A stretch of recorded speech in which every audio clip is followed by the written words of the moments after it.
One way to help students build their vocabulary is by making a word wall. Word walls often contain words that students may not know that are needed in order to understand a unit or understand a book. These words are often Tier 2 words. The first part of making a word wall is having all of the words that might need to be known in alphabetical order on the wall. Once these are sorted by letter, students will then move on to learn more about the history and the origin of the words. For example, I'm using words that are related to theater as the unit. The word cisprobe is of German origin, and the word interlude is of Latin origin. Once students go through and determine the language source and the origin of each word, they go through and they find the root word to determine the meaning of the words. Once they have the meaning, they'll move on and they'll compare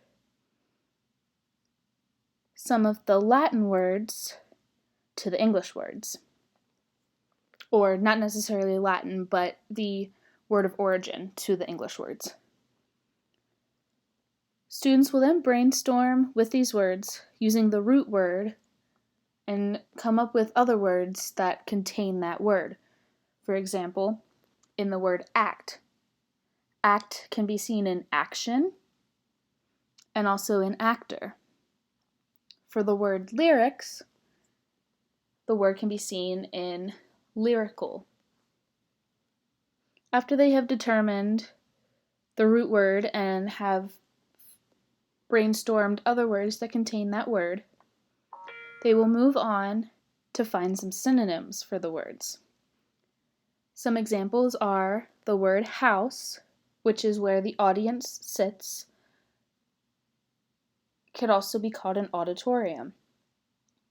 Or rehearsal, which is where the cast or the crew get together and they run through and learn what they're supposed to be doing, could also be known as practice.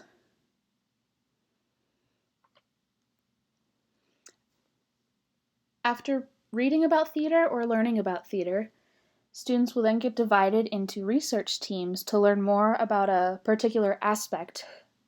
So, for example, students may be split into history of theater or learning more about the crew and what goes on behind the scenes, or learning about the different parts such as actor, director, production stage manager, producers, stuff like that.